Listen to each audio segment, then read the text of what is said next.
Hello guys, welcome back to my channel. As promised, I just got done filming my PLT shopping vlog of what I picked up from their website. Hold on one second. You can't get in those because I have to take those back. Sorry. My kitchen is trying to get in my stuff, but I wanted to go ahead and talk about what books I read in April. We're gonna skip over March. I did read quite a few books in March, but I just don't feel like going back, and you would be here for a very long time talking about 15 books, and I don't feel like doing that to you guys. But first of all, I hope you guys have been good. I hope you've been keeping in there, hanging in there. Yeah, so without further ado, let's go ahead and get into what I read this past month. This month was a pretty good reading month. I did hit a slump the last couple of weeks where I had plenty of time to read, did not read. Like, just kind of chilled, wasn't really in the mood. As I mentioned previously, I had really bad cramps last week, so I don't know if that has anything to do with it. It was just, it just was really bad, you guys. So, moving on from there, I don't know why my fridge is making that weird noise. If you can hear that, I'm so sorry. The first book I finished in April was Crown of Midnight by Sarah J Maas. I really liked this one. It kind of gave you more perspective of Celaena as she goes through her journey. Obviously, I'm not going to tell you spoilers because I want you guys to go ahead and read this. But I really liked this one. I am currently on Heir of Fire right now. I feel like it's taking me longer to get through this series than ACOTAR. Not because I don't like it, but because, to be honest with you, I'm kind of afraid to like finish this series because then all I have left is Crescent City, and that gets mixed emotions and reviews from people. I do eventually want to get there, but like I said, sometimes I have to break up fantasy books, and especially these because they are so big. It does sometimes like make me like, sometimes my brain is like, I can't process that right now, so we need to read something different. But I really like this one. If you've read the Throne of Glass series, you would know it's very good. The characters are very endearing. This was actually her first series before ACOTAR, if I'm not mistaken. So, yeah, I like this. I just have to, and I love like the characters, and I do love the story building in the world.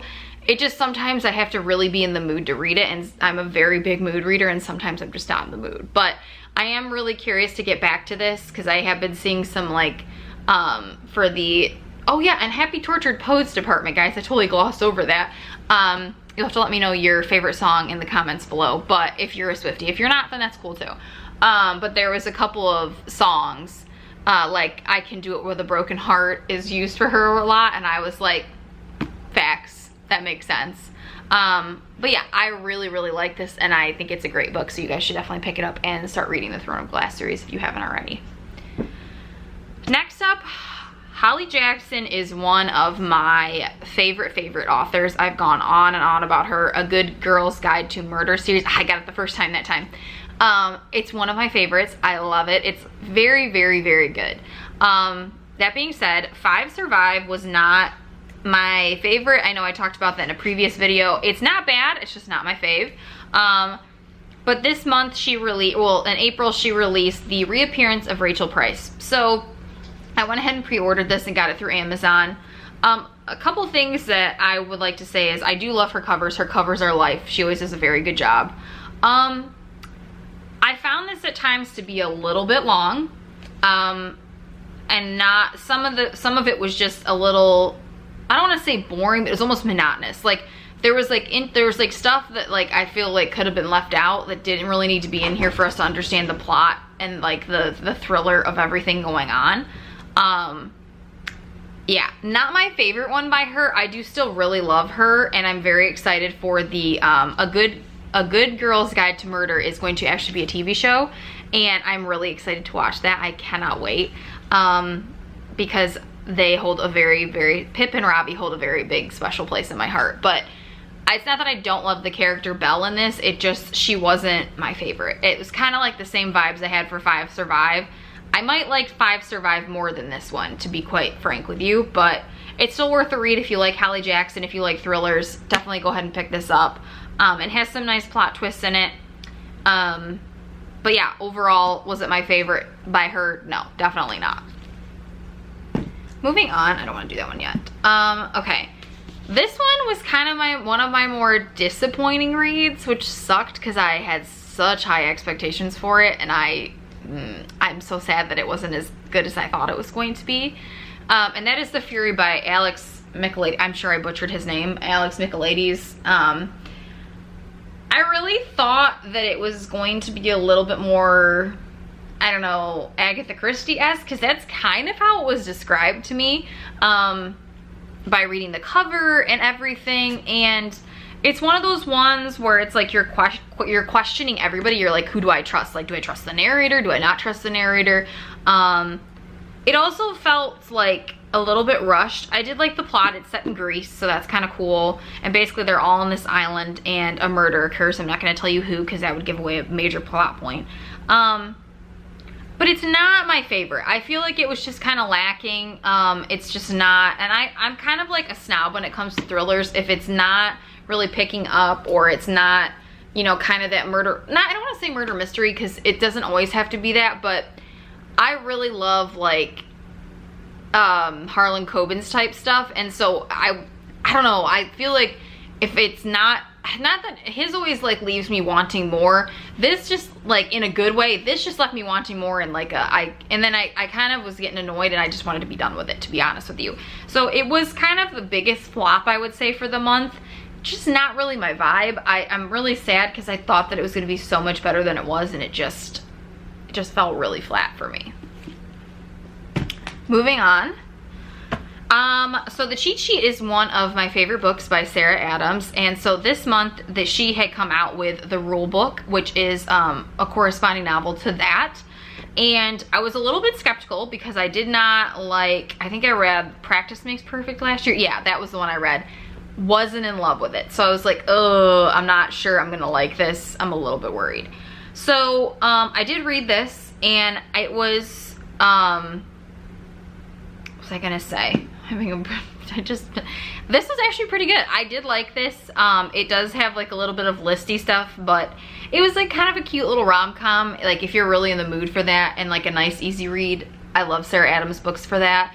Especially The Cheat Sheet. That's like one of my, it's kind of corny as a lot of people describe, but it's kind of like a good kind of like good corny, like almost like a Hallmark movie-esque, but not. But I really like this. Basically it's about, what's his name? Derek and Nora, and they used to be lovers. I didn't mean to say it like that. They used to date in high school, or not high school, college. You'll find that out like really quickly, so it's not like the biggest plot twist or anything. And it's basically like she becomes his what do you call it, his agent, and the kind of like do we don't we pull there. At points it got a little bit rushed, but there was a lot of like really good scenes in this that I really appreciated. And I really did like our main girl Nora, and I liked Derek's perspective as well. Yeah, I really liked this, and I thought it was a really good book. But yeah, definitely pick this up. I have 3 left to tell you. Oh, actually 4. You know, we'll talk about the one that was on my Kindle. So that was Things We, I think it was this, it's the second one in the Knockabout series. I think that's Things We Hide from the Light. I think that's the name of it. My phone is over there charging, otherwise I would have grabbed it. But I read that, loved that one. That's Nash and, oh my god, why am I blanking on her name? Anyway, it's the story of Nash and this girl. It's really good. I liked it. Lena, that's who it is. I did feel like it was a little bit, how do I word this? At times it was a little bit boring, but their scenes together, whoo, like somebody put a fire out, because like it's burning here. Like it was very, very good in that capacity. So I would highly, highly, highly recommend you check out the Knock 'Em Out series. I know that it's very well loved by everybody, and I was very late on reading it. I have one more to finish on that series, and I cannot wait to it. That's Lucian and Sloane's novel, and I'm really excited for that one. Because I thought Nash was going to be my favorite, but it might be Lucian. I'm not sure, so we'll see. I'm really excited to read that one. But moving on from that, I have a couple more. So I'm trying to think. I think I'll save the one that I technically finished yesterday for last. And I say that because it was literally April 30th when I finished it. So we'll go into one that, okay guys, I know, don't hate me. I decided to pick up Happy Place by Emily Henry because everybody kept talking about how good it was. Even when I bought this I didn't buy this at Barnes & Noble, but I had contemplated buying it. I was told at Barnes & Noble, she was like, oh, I don't really like her other ones, but I really liked Happy Place. Do you guys like being hurt? That's what I would like to know. No, it follows basically these friends that go on like this last kind of like cottage trip for the summer, and they basically, their life is kind of going in all different directions, and it's her and her ex-boyfriend don't want to tell the group basically that they've broken up, so they're pretending the whole time. And there's lots of different things that kind of come in and out of it, but I didn't really love the main character, and I wasn't that attracted to the guy, if I'm being completely honest. It just wasn't for me. I don't know if I just don't like Emily Henry's writing, and there is no shame if you do. That is why there are millions of books, because everybody is different in what they like and don't like. This is my second one, and the first one that I DNF'd, which was Beach Read. I just can't see myself picking up another one of her books. It just doesn't.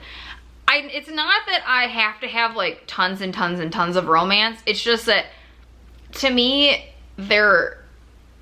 I like to read stuff that's a little bit more uplifting, and this was just kind of like, it made me kind of sad and depressed, to be honest, in quite a few places. And I understand it's for the development of the characters, but it's just not for me. And I wish that I could be an Emily Henry girly, but I'm just not. So, and that's okay. That's okay. That's totally fine.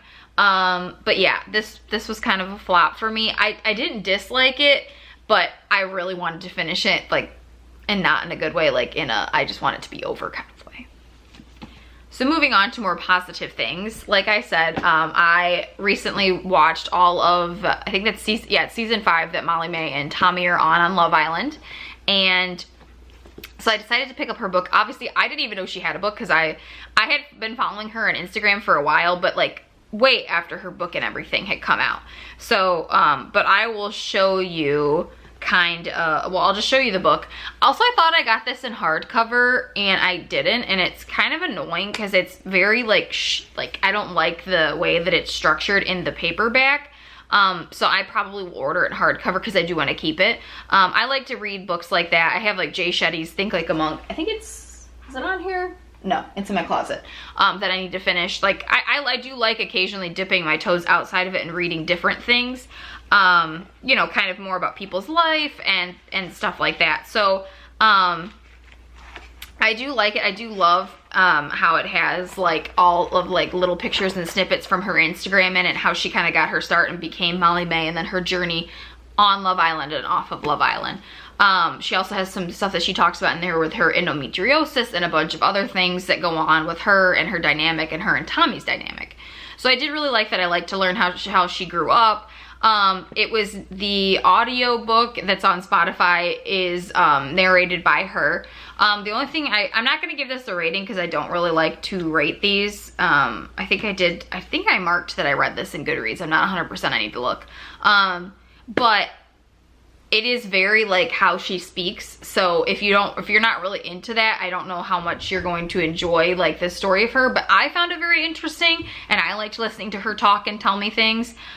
So it was really good. I really liked it. I really enjoyed it. I just don't really like to, I don't like to 100% to rate people's like life story, because how am I supposed to be judging you on that other than like how you write it, which is totally fine and cool. But see, like, it's got pictures of her and her family and growing up. It's just a very nice book. But I did think I bought the hardcover and I didn't. And my cats, it's literally like a little menagerie of cats right now. Sorry about that. Actually, I'm not sorry because I love them, so whatever. But that is Becoming Molly May. Now, the last one that I literally finished yesterday, I did not think I was going to finish this before the month ended. I finished this at midnight, so it's like kind of cheating because it kind of technically falls into May, but I read the majority of it in April, so we're calling it in April. I finished Girl Abroad by Elle Kennedy. I really liked this. I know that love triangles are not for everyone, and it did at times, that's not a spoiler either, you find that out literally on the back cover. Basically, it's a love triangle, and if you're not into that, you will not like this book because it is prevalent literally up until the last 20 pages. The only thing that I found very frustrating about this is from the main character's perspective, she didn't really like pick. It took her like a long time to kind of decide between the two. And at times it got a little annoying. I love her as a character though. She is great. Abby is amazing. It's basically her, like her dad is this rocker and she's trying to get out of his spotlight kind of, and she decides to do a study abroad in London for a year. And so she goes and she is supposed to have all girl roommates, and shocker, it's all guys. So it's kind of like her journey with friendship with everybody and finding her way in London and trying to create her own stories. And I really liked that. I thought it was really cool and interesting. In my head, I pictured Rufus Humphrey from Gossip Girl as her dad. I don't know if that's like cringe, but that's what he kind of reminded me of. So yeah, so I really liked it. I thought it was good. I knew who I wanted her to pick. I'm not gonna say who because then it gives away the whole book. And I was right, so I was very happy there because I was like, oh, we go with the other guy. I'm not 100% I'm gonna be on board with this. But that's going to be the conclusion of the April reading wrap-ups. So I hope that you guys had a good time, a good night.